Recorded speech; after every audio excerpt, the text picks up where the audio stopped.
अस्सलाम वालेकुम रहमतुल्लाहि व बरकातुहू। उम्मीद है आप सब लोग खैरियत से होंगे।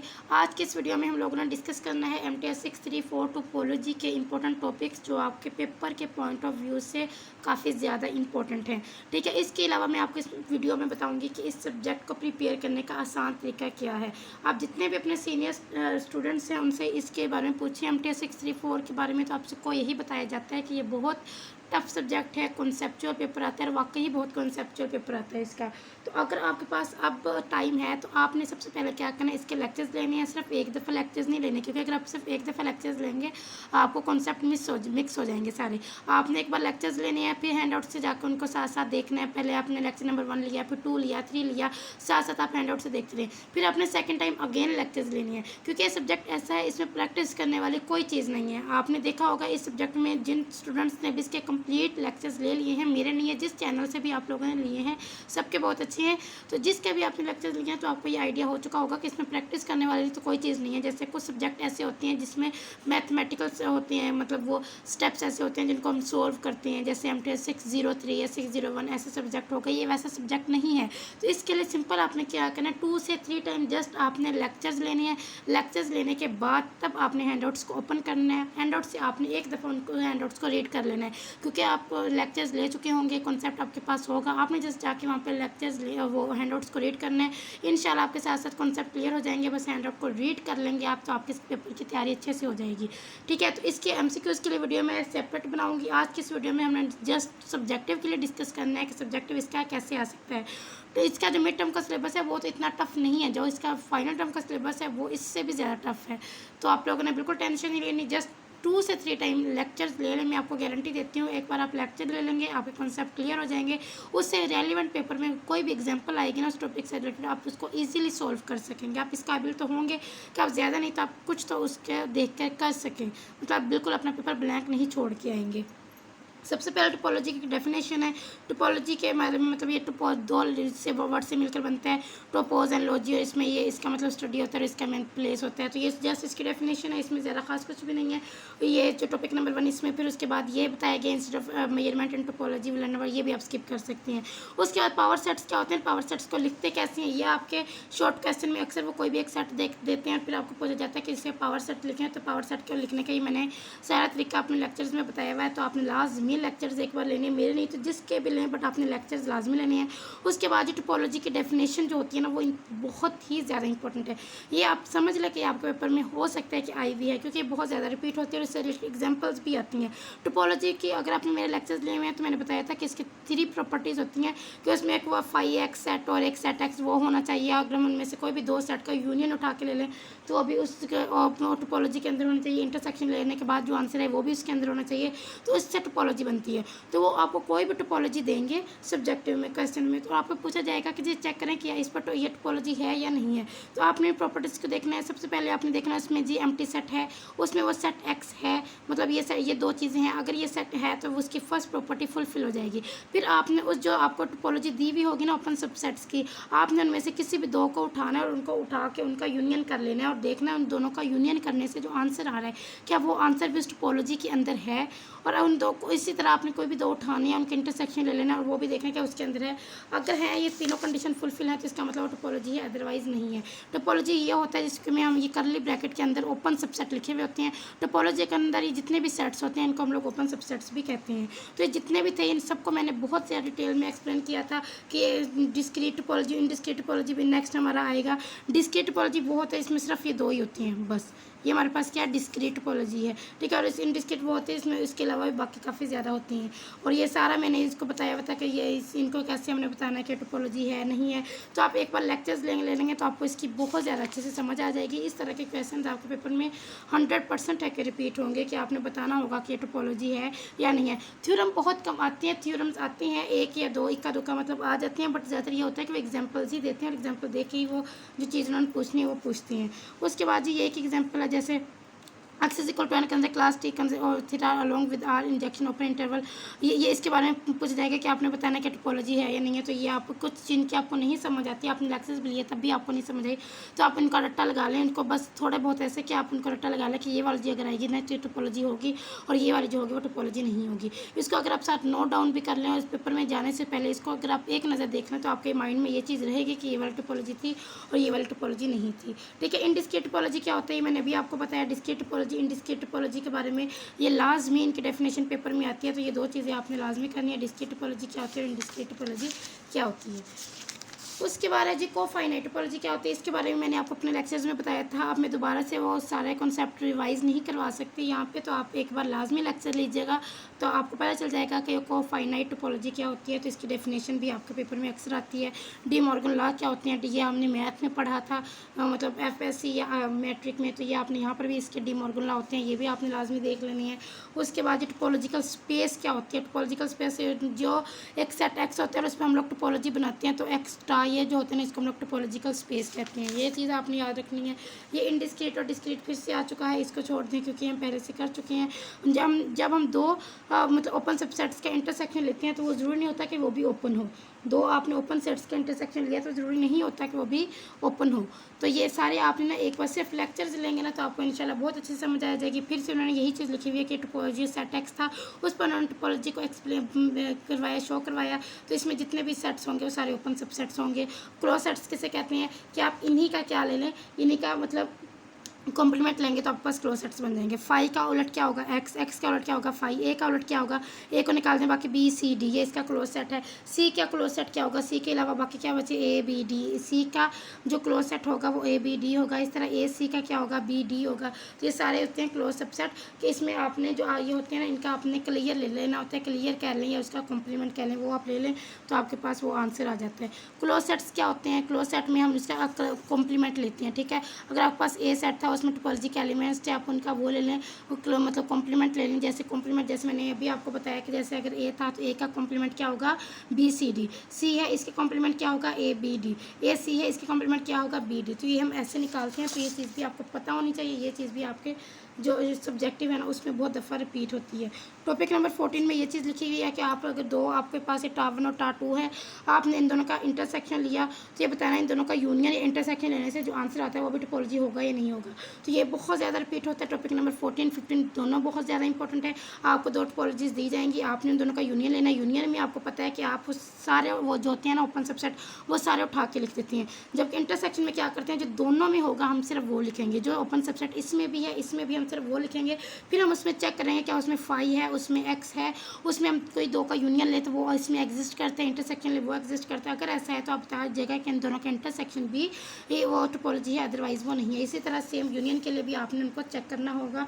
तो ये आपने लाजमी देखना। यूजुअल टोपोलॉजी क्या होती है ये आपने लाजमी देख लेना है।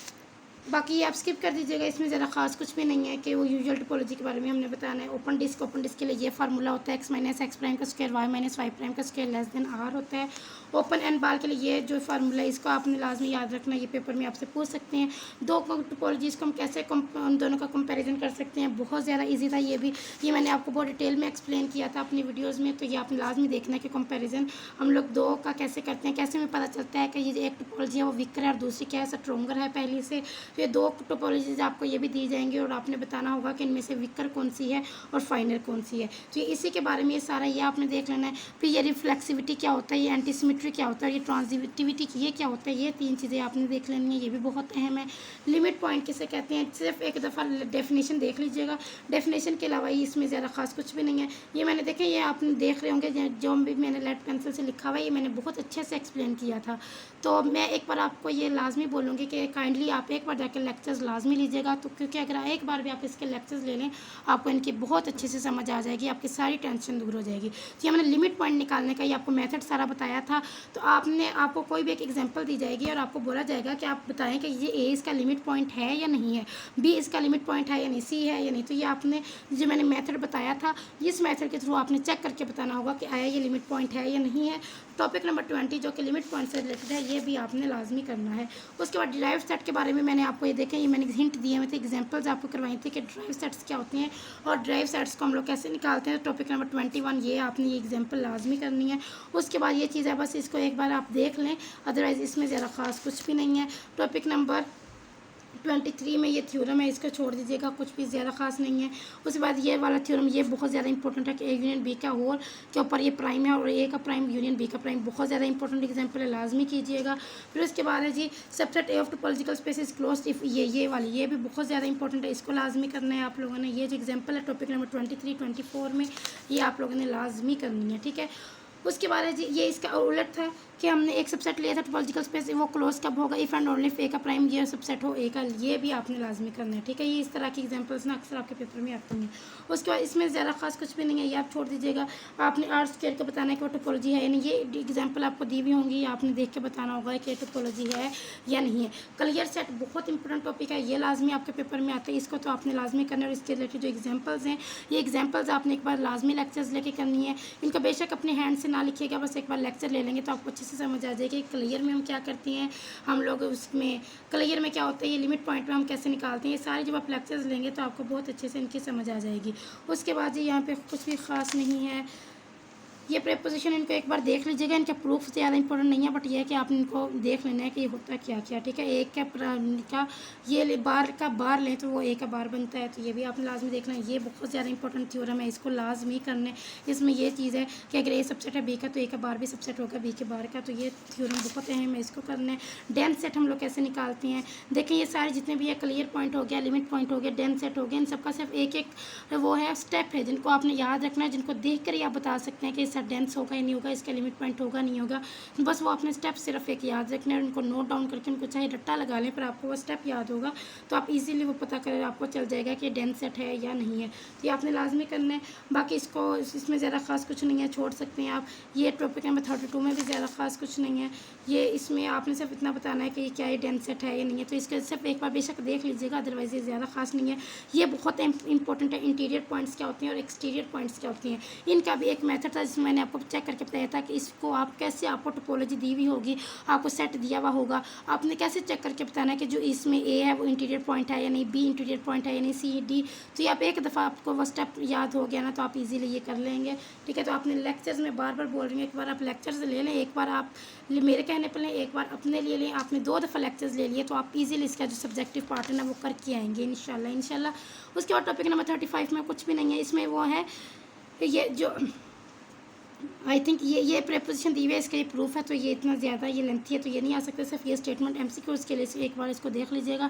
उसके बाद एक्सटीरियर पॉइंट्स क्या होते हैं, बिल्कुल इंटीरियर पॉइंट का उलट होते हैं ये, या अगर आपने इंटीरियर पॉइंट कर लिया तो आप इजीली एक्सटीरियर पॉइंट्स को भी कर लेंगे, इसमें थोड़ा बहुत जस्ट चेंज होता है। बाउंड्री पॉइंट्स क्या होते हैं, इनको हम लोग कैसे निकालते हैं, ये आपने लाजमी, ये बाउंड्री पॉइंट का ये फार्मूला होता है, इसको हम लोग थोड़ा बहुत देख के फिर हम लोग टोपोलॉजी और सेट को देखकर हम बता सकते हैं कि वो इसके एक्सटीरियर पॉइंट्स हैं या नहीं है। ये बाउंड्री पॉइंट वाला टॉपिक ये आपको पक्का पता होना चाहिए। नेबरहुड कैसे निकालते हैं, नेबरहुड के बारे में पता होना चाहिए थोड़ा बहुत, ये मुझे अभी तक याद है कि इनको मैंने कैसे कैसे एक्सप्लेन किया था। तो अगर आपको ऑलरेडी इनके कॉन्सेप्ट हैं तो फिर आपने एक बार इनको रिवाइज़ कर लेना है कि कैसे हम नेबरहुड निकालते हैं, कैसे क्लियर पॉइंट्स निकालते हैं, कैसे हम लोग डेंस सेट का हमें पता चलता है, लिमिट पॉइंट का कैसे पता चलता है। अगर आपको नहीं समझ आ रही, लेक्चर्स लेने के बाद भी नहीं समझ आ रही, देन आप कमेंट बॉक्स में पूछ सकते हैं, डिस्क्रिप्शन से व्हाट्सएप ग्रुप ज्वाइन करके वहाँ से पूछ सकते हैं। तो इंशाल्लाह आपको मैं सारी गाइडलाइन दे दूँगी, जो वहाँ से आपको समझ नहीं आएगी मैं आपको वहाँ से समझा दूँगी। ये वाली एग्जांपल लाजमी करनी है। ये प्रेपोजिशन है, इसको बेशक छोड़ दीजिएगा, एमसीक्यूज़ के लिए एक बार देख लें, यहीं से आप लोगों के एमसीक्यूज़ बनते हैं, ठीक है। उसके बाद सब स्पेस टोपोलॉजी क्या होता है, इसकी डेफिनेशन देखनी है लाजमी। उसके बाद ये सब स्पेस टोपोलॉजी निकालने का ये इसमें ज़्यादा खास कुछ भी नहीं है। रिलेटिव ओपन सेट्स क्या होते हैं, एक बार इसको देख लीजिएगा, अदरवाइज़ ज़्यादा खास कुछ भी नहीं है। उसके बाद है जी टॉपिक नंबर 44, ये होते हैं बेसिस फॉर टोपोलॉजी किसे कहते हैं, ये भी मैंने आपको अपने लेक्चर में एक्सप्लेन किया था कि बेसिस हम लोग कैसे निकालते हैं, ये भी करना है आपने, ठीक है। सिर्फ एक बार इसके डेफिनेशन को देख लीजिएगा कि अगर हमारे पास एक टोपोलॉजी हो तो उसकी हम बेसिस उसकी कैसे निकालते हैं। ये हमें एक टोपोलॉजी दी थी, हमें सेट टेक्स्ट भी दिया था, हमें टोपोलॉजी भी दी थी, हमने उसकी बेसिस निकालनी थी और ये हमने कैसे निकाली थी, ये आप लेक्चर्स लेंगे ना तो आपको अच्छे से समझ आ जाएगी। तो ये आपने लाजमी करना है, बेसिस वाला कॉन्सेप्ट भी बहुत ज़्यादा इंपॉर्टेंट है। उसके बाद ये वाले एग्जाम्पल्स हैं, 2-3 एग्जाम्पल, इसमें आपने सिर्फ टोपोलॉजी को जनरेट करना है, बेसिस टोपोलॉजी को जनरेट करना था। तो ये आप एक बार लेक्चर लेंगे ना बेसिस टोपोलॉजी के बारे में, तो आप उसको जनरेट करना आप इजीली सीख लेंगे। बाकी इसमें ज़्यादा खास कुछ नहीं है, छोड़ दें। ये 47 में ये वाला एग्जाम्पल है, बहुत ज़्यादा अहम है। ये बेसिस जो है ना, ये टोपोलॉजी से बेसिस बनाने वाला, ये आपके सब्जेक्टिव में एक अदर शॉर्ट तो लाजमी इसमें से आता है। फिर उसके बाद ये यूजुअल टोपोलॉजी, ये क्या होता है इसके बारे में आपको पता होना चाहिए। आर स्क्वायर पे यूजुअल टोपोलॉजी क्या होती है, लोअर लिमिट टोपोलॉजी क्या होती है, ये मैंने आपको बताया था। के टोपोलॉजी क्या होती है, अपर लिमिट टोपोलॉजी क्या होती है, इन तीनों में क्या डिफरेंस होता है, ये आपके सब्जेक्टिव में पूछ सकते हैं। उसके बाद सब स्पेस हम लोग कैसे निकालते हैं, ये मैंने आपको बेसिस में और सब स्पेस में अपने लेक्चर में डिफरेंस बताया था। तो ये आपने डिफरेंस लाजमी करना है। ये थ्योरम, इसमें ज़्यादा खास कुछ नहीं है। टॉपिक नंबर ये जो 50 में थ्योरम है, इसको बेशक आप छोड़ दीजिएगा। उसके बाद टॉपिक नंबर 51 में हम लोगों ने कंपैरिजन किया था कि हम दो टोपोलॉजीज़ को देखकर हमें कैसे पता चलेगा कि कौन सी टोपोलॉजी स्ट्रॉन्गर है, कौन सी टोपोलॉजी फाइनर है। तो ये जो कॉन्सेप्ट है टॉपिक नंबर 51, 52, 53 में, ये लाजमी आपने करना है। 54 में फिर से सब बेसिस आ गया, एक टोपोलॉजी दी होती है, उसके आप लोगों ने बेस निकालनी होती है। ये भी जब आप लेक्चर्स देखेंगे ना, ये पावर सेट जैसा ही होता है तकरीबन, जैसे पावर सेट निकालते हैं उसी तरह हम लोग सब बेसिस निकालते हैं। तो ये आप लेक्चर लाजमी लीजिएगा। उसके बाद टॉपिक नंबर 56 बहुत ज़्यादा अहम है। ये जो है ना रिमार्क, इसको बेशक आप स्किप कर दीजिएगा। रिमार्क सिर्फ आपके एमसीक्यूज़ के लिए इंपॉर्टेंट होते हैं, इसमें ये प्रूफ वगैरह ये बहुत कम आते हैं, ठीक है। उसके बाद ये एग्जाम्पल है, ये वाली, इस तरह की जो एग्जाम्पल्स होती हैं जिसमें आपको सेट दिया हुआ होता है, एड दिया हुआ होता है, टोपोलॉजी दी हुई होती है, आपने बेसिस वगैरह निकालनी होती हैं। तो ये इस तरह की एग्जांपल्स आपके पेपर में बहुत ज़्यादा आती हैं। टॉपिक नंबर 58 ये बहुत अहम है। 59 में भी इसी तरह की एग्जांपल है, ये बहुत ज़्यादा अहम है। टॉपिक नंबर 60 ये बहुत ज़्यादा इंपॉर्टेंट है। ये जो है ना इस तरह की टोपोलॉजी, इसमें लार्जेस्ट कौन सी टोपोलॉजी है, इसमें स्मॉलेस्ट टोपोलॉजी कौन सी है, तो ये आपने लाजमी करनी है। इसी तरह के आपके जो होती हैं ना सब्जेक्टिव आते हैं। उसके बाद ये ओपन सेट से निकालने का तरीका मैंने आपको बताया था अपने लेक्चर में कि आपको टोपोलॉजी दी हुई होगी, ये सब कुछ आपको दिया होगा। आपने बताना होगा कि ये कंटिन्यूस है या नहीं है। तो ये मैंने आपको एक्सप्लेन काफ़ी डिटेल में किया था और ये काफ़ी इंपॉर्टेंट एग्जांपल है, ये भी आपने लाजमी करनी है, ठीक है। उसके बाद इसको स्किप कर दीजिएगा, ज़्यादा खास नहीं है। ये प्रीपोजिशंस जो होती हैं ये भी सिर्फ एमसीक्यूज़ के लिए, एक बार इनको देख लें। बाकी इनके जो थ्योरम्स है वो काफ़ी लेंथी हैं, स्किप कर दीजिएगा। टॉपिक नंबर 71 में ये जो प्रीपोजिशन है इसको एक बार गौर से पढ़ लें, ये बहुत ईजी है। उसके बाद टॉपिक नंबर 72 में ज़्यादा खास कुछ नहीं है, बेशक इसको स्किप कर दें। एब्सोल्यूट वैल्यू फंक्शन, इसके बारे में आपको पता होना चाहिए क्या फंक्शन होता है। टॉपिक नंबर 74 ये बहुत ज़्यादा अहम है, ठीक है, ये आपने लाजमी करना है। इसके बाद टॉपिक नंबर 75 में ये इसको है ना, ये मैंने बहुत अच्छे से एक्सप्लेन किया था, बहुत ईजी वर्डिंग में। अगर आप इनको एक बार लेक्चर्स लेके एक बार आप खुद से इसकी प्रैक्टिस कर लेना तो आपको ईजिली ये जो जितने भी हैं ये सारी तैयार हो जाएंगी। टॉपिक नंबर 76 में कुछ भी नहीं था, ये सिर्फ ये रिस्ट्रिक्शन ऑफ फंक्शन, इसको एमसीक्यूज़ के लिए एक बार देख लें। उसके बाद ये जो थ्योरम था ये आपने लाजमी याद रखना, ये आपका एमसीक्यूज़ है, बहुत ज़्यादा इंपॉर्टेंट। उसके बाद कंटिन्यूटी ऑफ पॉइंट क्या होता है, ये बहुत ज़्यादा इंपॉर्टेंट है। ये टॉपिक नंबर 79 की ये एग्जाम्पल बहुत ज़्यादा इंपॉर्टेंट है, इसको आप लोगों ने लाजमी करना है, ठीक है। ये इसमें ये वाली एग्जाम्पल थी और मैंने अभी आपको बताया कि इस तरह की जो एग्जाम्पल्स होती हैं ये आपके पेपर में लाजमी आती हैं, ये आपने इसको एक बार रीड कर लेना है। फिर इंड्यूस्ड टोपोलॉजी हम लोग कैसे निकालते हैं, ये वाला जो है ना ये आपका काफ़ी इंपॉर्टेंट है, ठीक है। इसको एक बार देख लीजिएगा, ये बहुत ईजी है। इसके 3-4 स्टेप्स थे, अगर आपको इन 3-4 स्टेप्स को अच्छे से याद कर लें तो ये आप इजीली ये सारा जो प्रूफ है ना इसको कर लेंगे। ये टॉपिक नंबर 82 में जो एग्जाम्पल है ये बहुत ज़्यादा इंपॉर्टेंट है। उसके बाद ये टॉपिक नंबर 83 है, सॉरी ये वाली जो है ये भी बहुत ज़्यादा अहम थी और बहुत ज़्यादा इजी थी। ये वाली भी मैंने आपको बताया था कि ये बहुत ज़्यादा इजी है। ये इसमें हमने बस 2-3 स्टेप्स थे जिनको हमने लिया था, बाकी जो नीचे वाले स्टेप्स थे वो बहुत ज़्यादा इजी थे। ओपन मैपिंग क्या होती है और ओपन मैपिंग से रिलेटेड ये नीचे वाली एग्जांपल ये बहुत ही ज़्यादा इंपॉर्टेंट है, ठीक है, इसको आपने लाजमी करना था। ये वाली एग्जांपल और टॉपिक नंबर 85 में भी एक एग्जांपल है, ये आपने लाजमी करनी है, ठीक है। इसमें जो थ्योरम्स है उसको बेशक स्किप कर दीजिएगा, पर जो एग्जाम्पल्स इस तरह के एग्जाम्पल्स हैं ना जिसमें आप लोगों को टोपोलॉजी वगैरह गिवन होगी, बेसिस वगैरह इस तरह का कुछ बताना होगा, वो आप लोगों ने लाजमी करनी है। ये था आज के हमारा इंपॉर्टेंट जो भी मैंने टॉपिक्स बताए हैं इनको लाजमी कीजिएगा। 2 दफ़ा लेक्चर्स लाजमी लीजिएगा, अगर टाइम हो तीसरी दफ़ा भी लें। और फिर उसके बाद जितने भी हैंडआउट्स ओपन करके कॉन्सेप्ट हैं उनको अपने माइंड में रिवाइज़ करें कि हमें टोपोलॉजी को देखने से कैसे पता चलेगा ये डिस्क्रीट है, इनडिस्क्रीट है, डेंस सेट है, इसमें लिमिट पॉइंट क्या कैसे पता चलेगा, इसका बाउंड्री पॉइंट कैसे पता चलेगा। ये जितने भी जो मेन टॉपिक्स हैं ना इन मेन टॉपिक से रिलेटेड आपने सिर्फ नॉलेज लेना है, कॉन्सेप्ट क्लियर करना है। फिर उस तरह के आपके एमसीक्यूज़ भी बन के आ जाएँ, आपके सब्जेक्टिव बन के आ जाए, एटलीस्ट आपके पास कॉन्सेप्ट होगा, आप कुछ तो वहाँ पे स्टेप्स जो हैं वो लिख आएंगे और आपको मार्क्स मिल जाएंगे। जो बिल्कुल भी ये वो नहीं है, मुश्किल नहीं है। हाँ ये मुश्किल है, इसको तैयार करने का तरीका मुश्किल है, पर ये उन सब्जेक्ट से बहुत ज़्यादा ईजी है जिनमें आपको एक स्टेप्स करके सोल्व करना पड़ता है और उनके आंसर्स नहीं मैच हो रहे होते, इतने लेंथी उनके प्रोसेस होते हैं, उनसे ये बहुत ईजी है। सिर्फ 2 से 3 दफ़े लेक्चर्स लें और इतनी इस सब्जेक्ट की तैयारी करें। जहाँ से ना समझ आए आप मुझसे पूछें, इंशाल्लाह मैं आपको कंप्लीट गाइड करूँगी। चैनल पे नहीं होते तो काइंडली सब्सक्राइब करके जाइएगा। अपना बहुत सारा ख्याल रखिएगा। जज़ाकल्लाह, अल्लाह हाफ़िज़।